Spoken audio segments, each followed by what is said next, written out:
charge of over there in the blue. But there's a little bit of an HVAC issue, and there are machines in there that look strange and like they could make a lot of noise. And so we brought it down here into the fairly new Jackrabbit Gallery, which is a nice warm space. It's a little physically warm, but it's also it's just got a nice warmth to it. And so it seemed like a perfect place to do Oakwood. So I'm always very bad at remembering to say thank yous, but fortunately we have Dr. Jason McEntee, director of the School of English and Interdisciplinary Studies, here to make sure that I remember who we are supposed to thank. So I would definitely like to say Dr. McEntee and Tiffany Perner are admin over there, as well as Dean Lynn Sargent of the College of Arts, Humanities, and Social Sciences, and Associate Dean Jason Zimmerman. But maybe the biggest person to thank here is an alum from long ago named Anita Sarkis Barr, who has been a massive contributor to Oakwood and making sure that Oakwood stays alive. She's made a financial donation that has allowed us to really do a lot and to kind of continue making sure that Oakwood exists even in a time of, well, lots of uncertainty.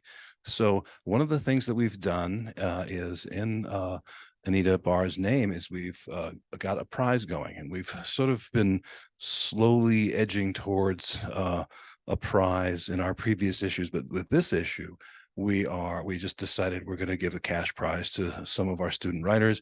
So now we have the Anita Sarkis Barr Award for student writing. And so our reading tonight will feature several of the winners and kind of honorable mentions, or people that we just kind of said, yeah, let's definitely publish these people as well, in addition to those winners. I also need to point out our editorial and design staff, which, well, they were very compact. In fact, we had one person in charge of design who did a really nice job. Ashley Hassing, please stand. Yes. So this is a nice looking design. If you've been here before or seen Oakwood before, you know that for about the past 5 or 6 years, we had a very large issue. It was an 8.5 by 11 issue. And that was because we were doing a lot of art. And for some reason, after the pandemic, people stopped really sending in art. So we said this year, rather than have a bunch of art that is, well, we're just taking it because we need to fill space, let's just re-envision what this magazine can look like, make it more of a traditional magazine. And Ashley did that, fighting through all sorts of weird obstacles until I think we've got a pretty nice looking magazine. Now, editorially, Abigail Muller is a person who has been our associate editor. Now, normally in the past, we would have a passel of students going through all of our submissions. And this year we had Abigail Muller. And so she is, and Abigail told me at one point before we started working together, she said that the reason I came to SDU was because of Oakwood, which was really, really cool. And a great, somebody who said, I want to do this. And now they're doing this. And this is part of the reason to keep Oakwood going, is to make sure it's got that kind of student involvement. And Anita Sarkis Barr, through her contribution, has ensured that that's going to happen. So if you are a student and this looks exciting to you, well, certainly let's talk. What else? Who did I forget?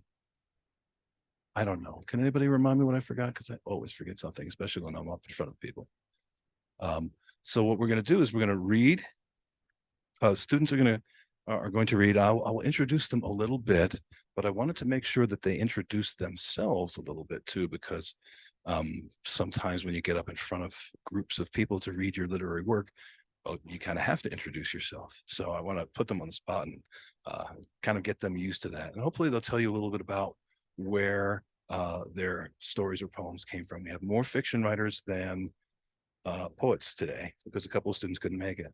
But hopefully you'll enjoy their work and enjoy the flowering of creativity that's happening here through Oakwood and at SDSU. Did I say that worked well? flowering of activity. So you see, we've got some pretty good student writers here. So that's a really wonderful thing. It's a pleasure to be a part of. The first one I'm going to bring up simply, well, yes.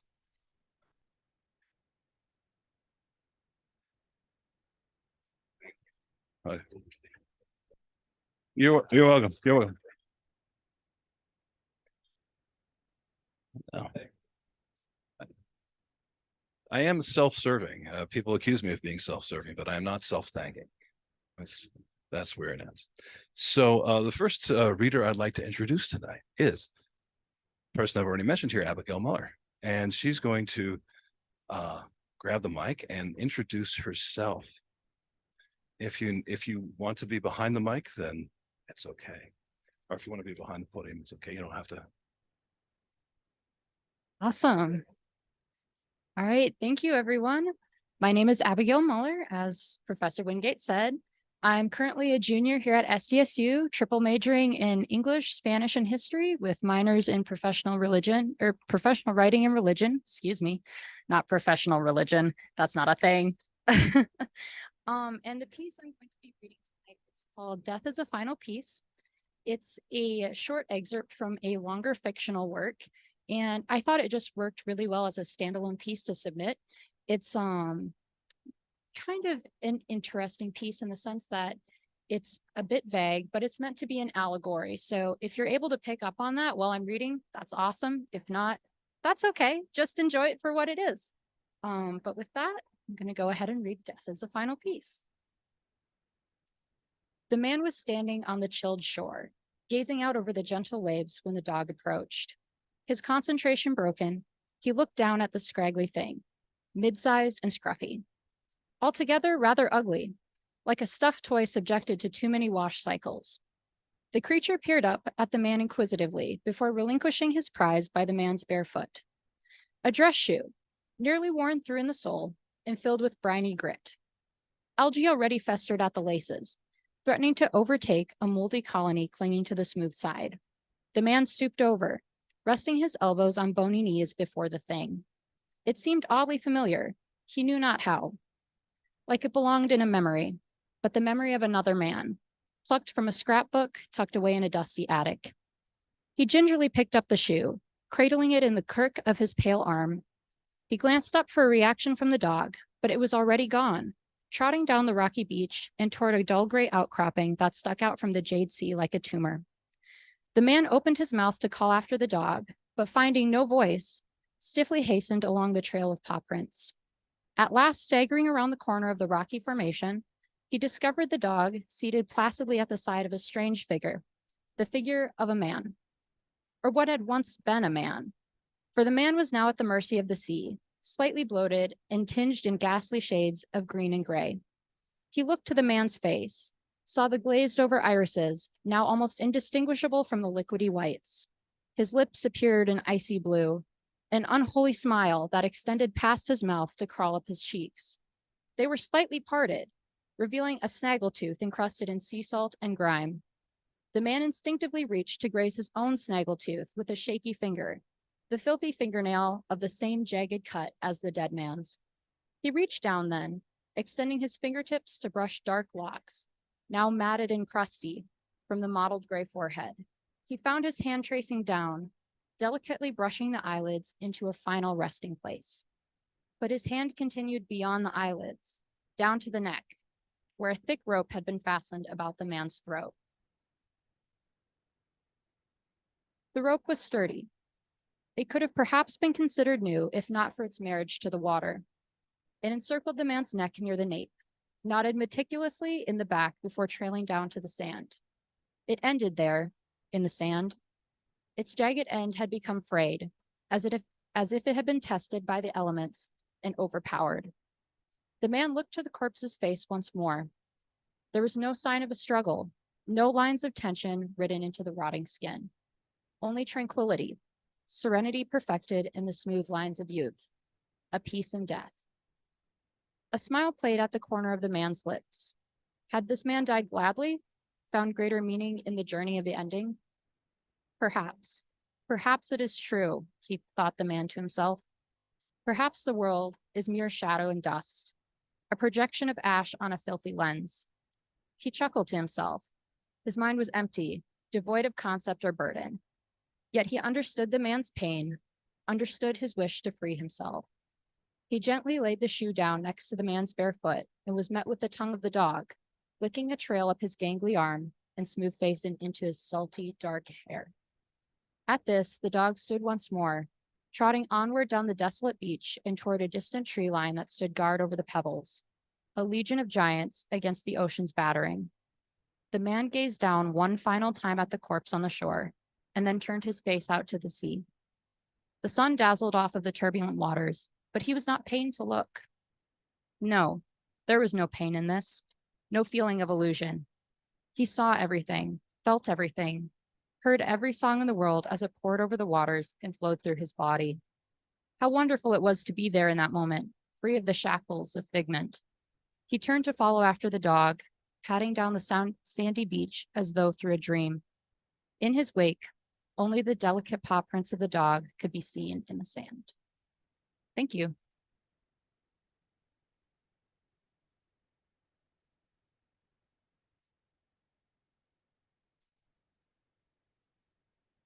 Students come to you in different ways. Sometimes, like Abigail, they're like people who are in the major and you hear about them and you're like, oh yeah, that person heard about them. Other times they just kind of show up and they come across and you have this moment where you say, whoa, you're not an English major, but you could write. Don't know if you knew this. So our next reader falls into that second category. This is Wynn Sandman.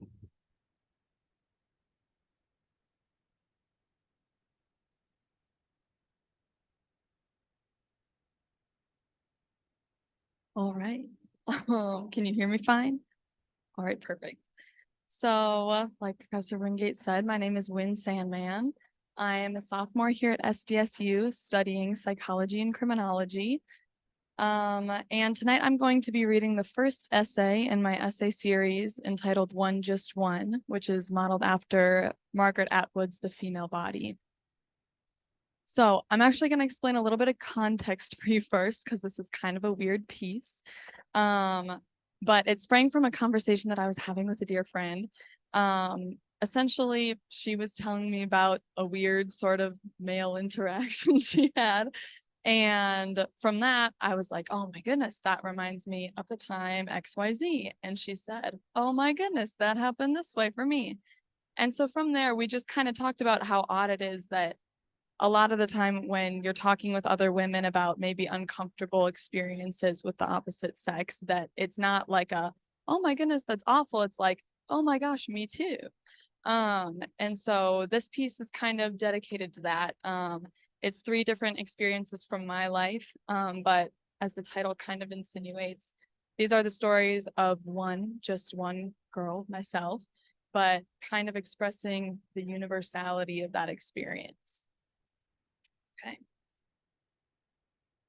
Here, in this crazy place that locals call high school, we see a wild teenager. This one's a female. You can tell by her skinny jeans and newly formed sense of insufficiency. Ooh, and would you look at that? A young male has just entered the shop classroom. Let's see how the two interact. As you can see, our young male has already begun making moves on his female. See how he crowds her workstation? This is his way of showing her that he's interested. Now, if you use a careful eye, you may notice that she's slowly backing away. What does this mean, you ask? She is sending a very subtle and intricate invitation for him to continue his pursuit.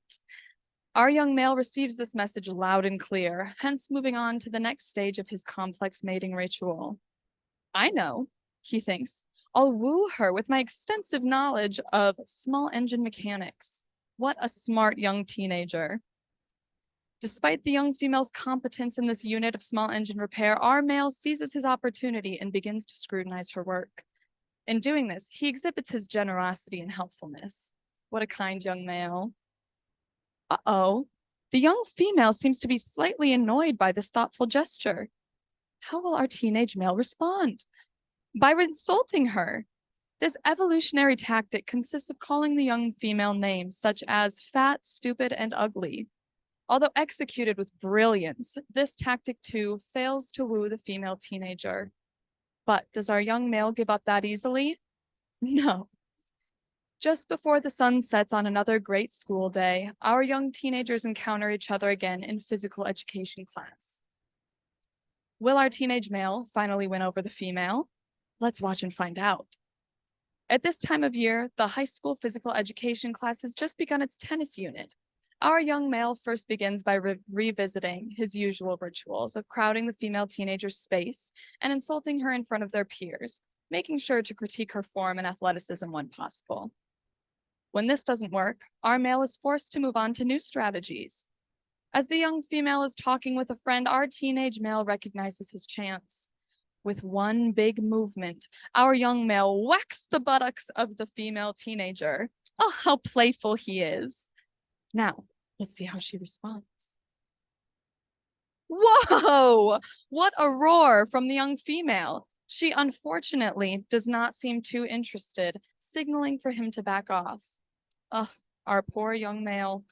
But it's all right, friends. I'm sure he'll find a better partner to pursue, one that can appreciate his adorable sense of humor.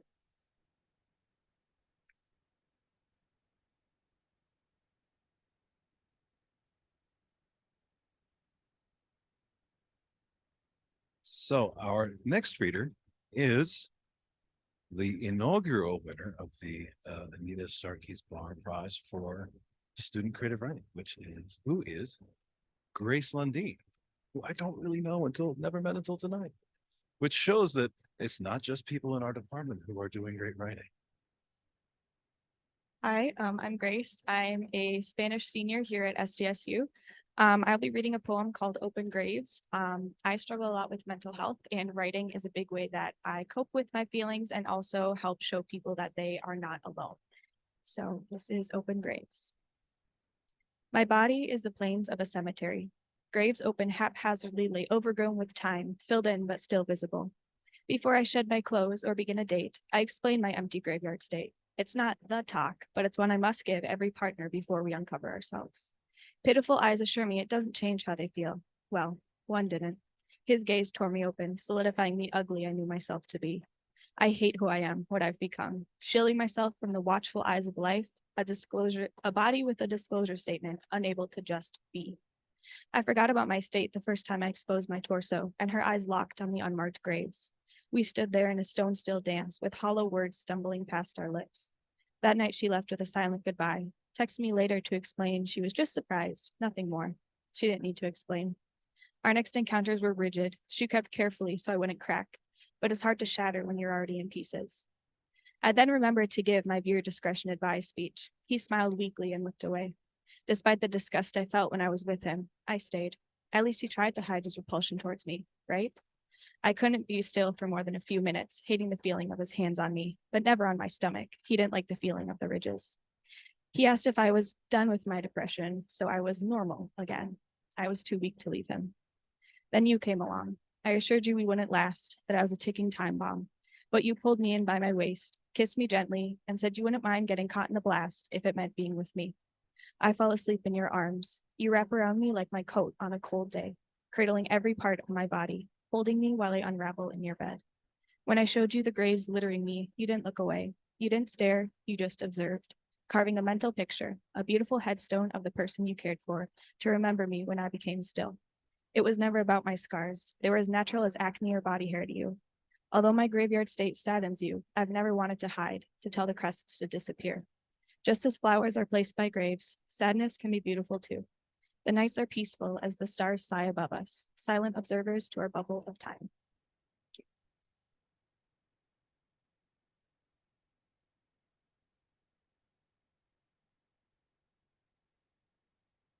Usually there are a lot more poets than there are fiction writers, nonfiction writers, but today we have because a couple of people couldn't be here, we have quite a bit of fiction. So we're going to move back to fiction and with a second place in this year's award, Ariston Jerkins.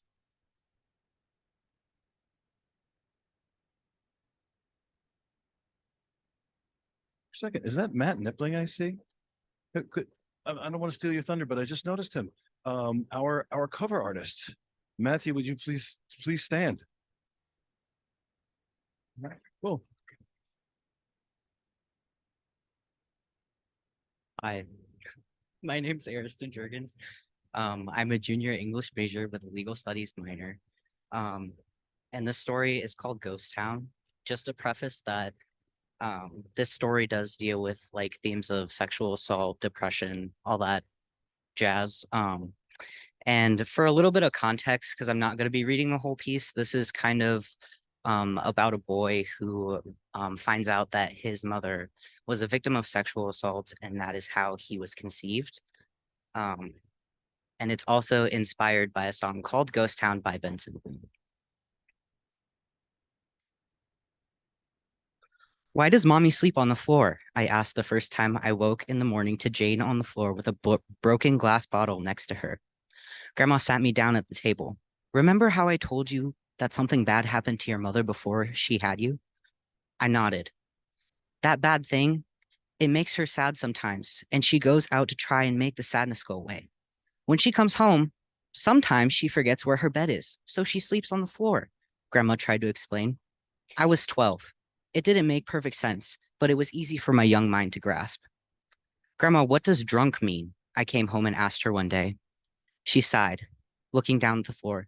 She sat me down and brought out a police report. She explained what really happened to Jane. Grandma then told me that she drank alcohol to deal with her memories. When she told me that, I felt all the air in my lungs disappear. She wanted to forget the memories of him, but in turn, she was also getting rid of ours. From that moment on, I tried to make her happy, although she made it hard. She continued to drink and lock herself away, not even saying hello when she would stumble out from her room in the morning to make coffee. When I was 14, I got into an argument with her.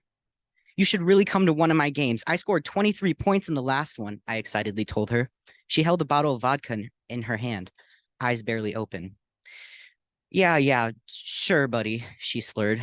I frowned, my excitement draining from my face. But you can't come to the school drunk, Mom, I nervously said. It had been so long since she had talked to me. Well then, I'm not coming, she stuttered. She rocked back and forth on her feet, trying to keep herself from falling over. Not even for one game, I pleaded. No, she answered quickly. Come on, Mom. It's one game, I groaned. No, I don't have to do anything, she slurred, taking another long drink from the bottle. Why do you always have to be drunk? I wish I wasn't your son, I angrily shouted at her. You aren't. I am not your mom, she shouted back. You are not my son. You're the spawn of the devil. Jane swung the glass bottle around and hit the corner of the kitchen countertop. The bottle shattered and vodka splashed on the tile floor. Grandma came running. What is going on? She exclaimed. That, Jane shouted, pointing at me with the bottle neck still in her hand, is not my son. He will never be. Jane huffed and stumbled out the front door. I looked at Grandma with wide eyes. Then I knew she was talking to him. His emerald eyes, his cheesy grin, and his stocky build, all the things he passed to me. No matter what I did, she would always see him. I was the ghost of the monster that hurt my mother. Jane locked herself away for a week after our fight. She didn't even come out to make coffee or leave to drink more. The house grew quiet as Grandma and I continued living our lives. When she finally came out in the middle of the night a week later, she decided it would be her final night. I didn't cry when I found out. I didn't say anything about her at the funeral. I watched as women in black dresses and men in suits mourned. I didn't feel anything. I stared blankly at the wall behind her casket, a dull orange. Like her yellow room at home, something inside of me said that color was Jane's way of telling me she was at peace. Before I left the funeral, I slipped a note into Jane's casket, something I never got to tell her. Mom, I'm sorry. I'm sorry your world was so dark, and I'm sorry I didn't make it better, that I couldn't make it better. Maybe loving me was the reason that you couldn't love yourself. I hope you find happiness wherever you are. I'm left here alone and afraid to say maybe you'd be happier with someone else. Maybe you would have had a better life with the child you actually wanted. I'm sorry I wasn't that child. I still love you.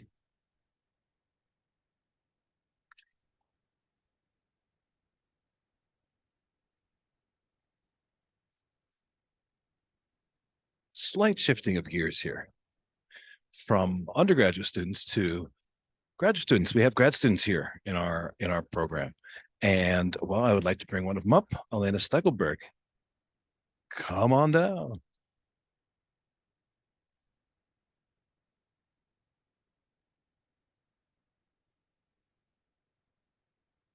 Hi there, my name is Elena Steckelberg. I had the opportunity to be on Oakwood's editorial staff last year, and I'm currently an instructor in the English department here at South Dakota State. Kind of some context on my work. My piece is a creative nonfiction kind of work where I'm grappling with my grandparents' dementia and Alzheimer's. And the way that I structured it is I did want to reflect kind of that fragmentary memory as well. So this is erasures. Do you remember much about Dell? My grandma asks, her green eyes scanning my face. A glitch in facial recognition software, or maybe an internal storage. I glance at my mother and aunt in the kitchen, too deep in conversation to hear their mother's confusion. Dad tells me that when he was in high school, he took his grandmother to the hairdresser. When he came to pick her up, she squinted at him. Are you the same young man who brought me here? Young man, not Mike, not my grandson, a lost connection. Sometimes archived memories appear out of nowhere. We've got to pack the lunches, head to the truck. My grandpa insists to my grandma in a moment of mental time travel. He's back to my father's days throwing discus in high school. The previous day, we visited him in the nursing home. Dad had told him that my brother and I had just finished track practice, that we're distance runners. Grandpa is running diagnostics, unable to fix the problem of forgetting and remembering, remembering and forgetting. When I was younger, there wasn't a word for it, my dad says. It was just old age. Now these losses have names. My dad's dad, Alzheimer's. My mom's mom, dementia. When my grandmother turns to me, asks me if I remember much about my grandfather Dell, I'm at a loss for words as her memory blows a fuse. I don't know how to say he died 15 years before I was born, how to say I never met him, how to say all I know are pictures and stories. As her gaze traces my face, I wonder if she even knows who she's talking to. I wonder how the family tree's branches have tangled in her mind. How the wires, the tau tangles in her brain cross, short-circuiting. Will my own memory eventually crash? Will it buffer beyond febrile seizure blackouts, anxiety-induced forgetfulness, repressed memories? Will my mental RAM wear with age?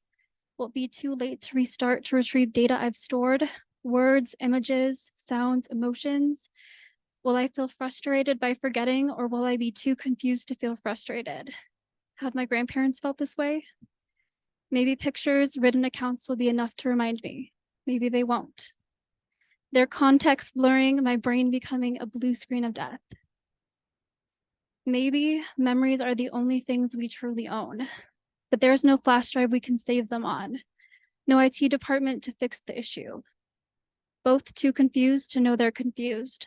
I've watched my grandparents look through empty files, content erased. Thank you.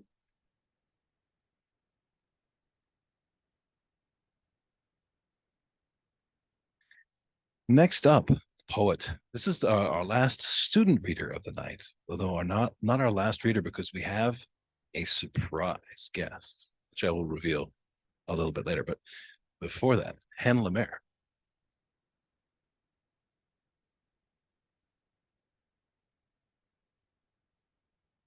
I'm Hannah. I'm an English and history major with minors in professional writing, music, and museum studies.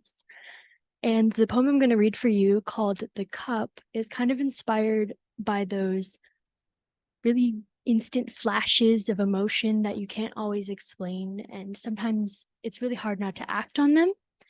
And so this poem is kind of inspired by one of those moments. So there we go.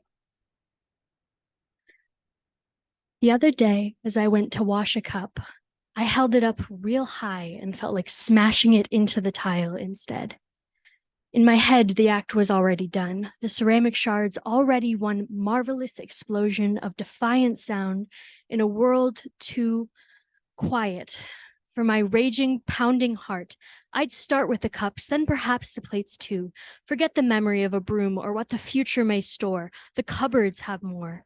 My hand raised to strike, the cup ready to soar. It's over. Stop. The cup survives another day. Lucky I'm grown up, and lucky they say that adults don't allow themselves to blow up, and adults certainly don't throw cups.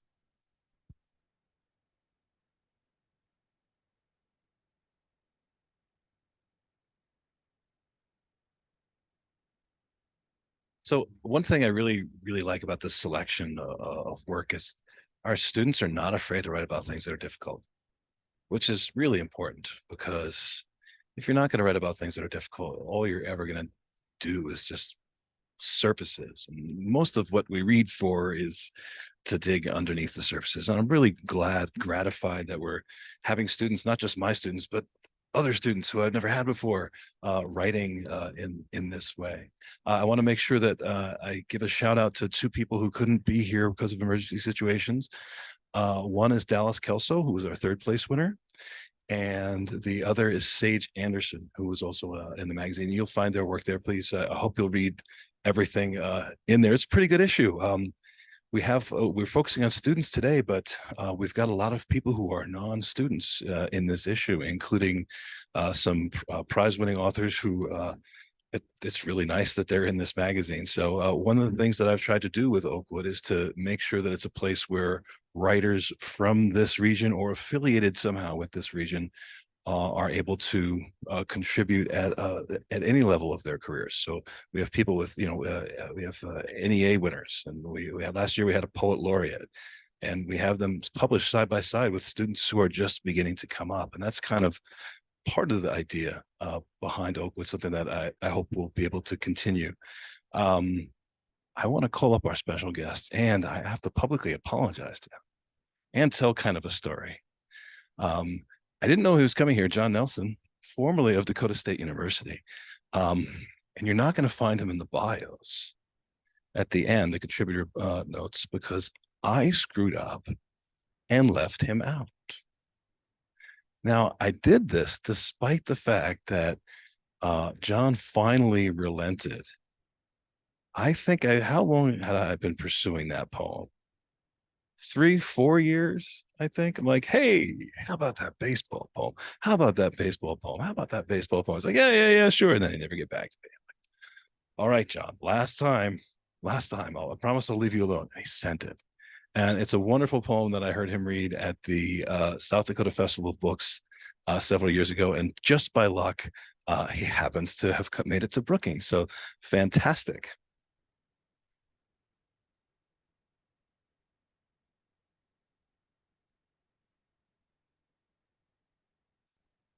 Yeah, I taught many years. I recently retired from Dakota State University, and it's nice to be up here at South Dakota State University, what I like to call one of our outreach campuses. So I taught English there at Dakota State, and we used to have a challenge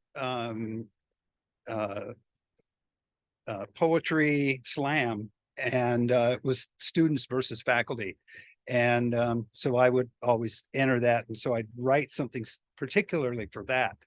And so this is one of my things that I wrote for the poetry slam. I have to confess that I'm not really a baseball fan. I'm a language fan. I'm a word fan, and baseball has a lot of cool language. So this is a fan in the stands makes his wishes known. Someone calling for the pitch. There he is stepping to the plate. He's nothing. He's nobody. He can't hit nothing, no how. Throw him one.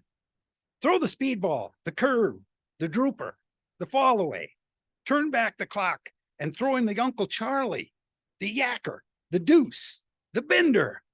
Throw him the snicker, the roundhouse, the hammer. Throw the slurve, Throw the slider. Throw the screwball, the forkball, the spitter. Throw the palm ball. Throw the circle changeup. Throw the cutter, the hammer. Throw it in there. Throw it. For God's sake, throw it at him. Throw the creeper, the mainstay, the billabong. Throw pumpkin seeds. Throw Whitman. Throw the Leatherman, the wakeboard, the holiest of holies. Throw Chittenden. Throw makeshift, the Taj Mahal, the snowblower. Throw Night of the Living Dead. You've got it. Throw it. Throw. Fling one past him. Throw the plague, the Asian flu. Throw hunger. Throw climate change. Throw Ebola. Beat him. Back him off. You've got him thinking you're a softie, a patsy, a playmate, a skinny arm softball putz. You've got him to the plate where you can see him now. You've got him right where you want him. Throw the meat hook, the sidewinder. Throw pemmican. Throw a dash of coriander. Throw the Vulcan change, the moneymaker, the haymaker, the horn dog. Throw the roundhouse right. Throw the roundabout. Throw the round table and King Arthur's crown. Throw ringworm. Throw the blitzkrieg, the bellerophon, the oliphant. Throw the one ring of power. Throw Mephistopheles. Throw meatloaf. Throw metonymy. Throw metaphor. Throw metrical stanzas. He thinks he's something. He's nothing. He thinks he's going to hit something. Throw it. Throw your life savings. Throw fatherhood. Throw car payments. Throw 30 below. Throw cell phone overcharges. Throw identity theft. Throw meth addiction. Throw fat man. Throw little boy. Throw the Luftwaffe. Throw thermonuclear Armageddon. Throw the plague, the ancient flu. Throw hunger. Throw climate change. Throw Congress. Throw it, man. Throw it. He'll never see it coming. Thank you very much.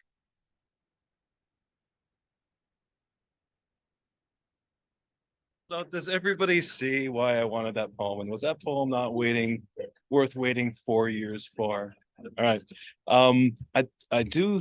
I know there's at least one other contributor in this room and she wanted to lay low, but I'm not gonna let her. Ruth Harper is here. And I'm not gonna make you read, but would you at least stand up? Please, please, please, please, please, please, please. And do we have any hidden contributors who didn't flag me on the way? Oh, who's this? Sue Bassett. Let's be Bassett. So folks, thank you for coming out. I loved it. That's awesome. It's we have a good magazine. Check it out. There are copies over there. There's Emmeline Weber doing her best Vanna White. And take one for sure. If you find that we have more. So I think you can take as many as you need, but we're not selling them because that's part of the setup of the magazine's public service.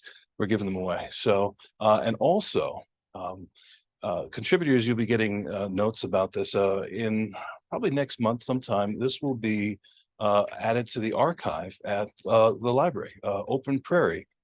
I don't know if Michelle, you feel like saying anything, or am I saying it okay? All right. Open Prairie Archive, the library has archived so much, including all of Oakwood. So you can go back to 1975, our very first issue, almost 50 years ago. So that's at Open Prairie. If you just Google Open Prairie, South Dakota State, Oakwood, and you'll find it. You'll see everything that we've done. So I want to thank you for coming out tonight, but don't leave yet because there's food. And the food actually looks good. And I ask you a personal favor, because I really love coconut. And there's a coconut chicken skewers back there. And if you don't help me eat it, I will eat way too much of it because I just kind of can't help myself with coconut. So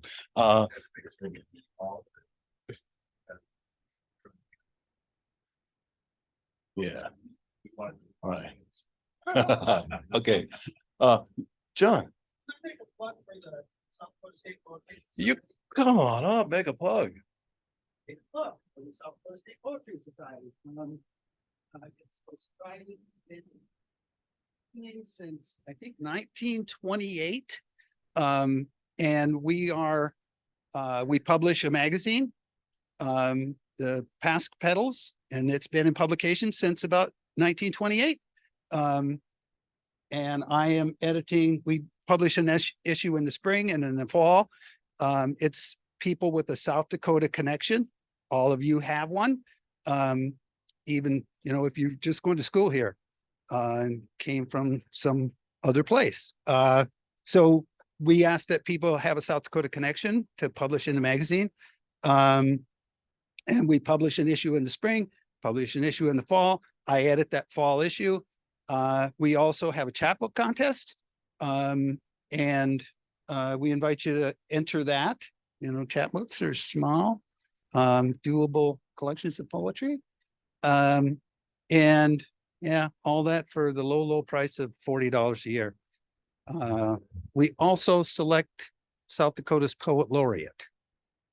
We're charged with that. And yeah, join us.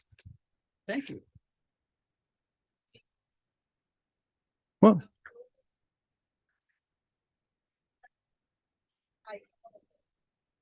of all of Pask Petals.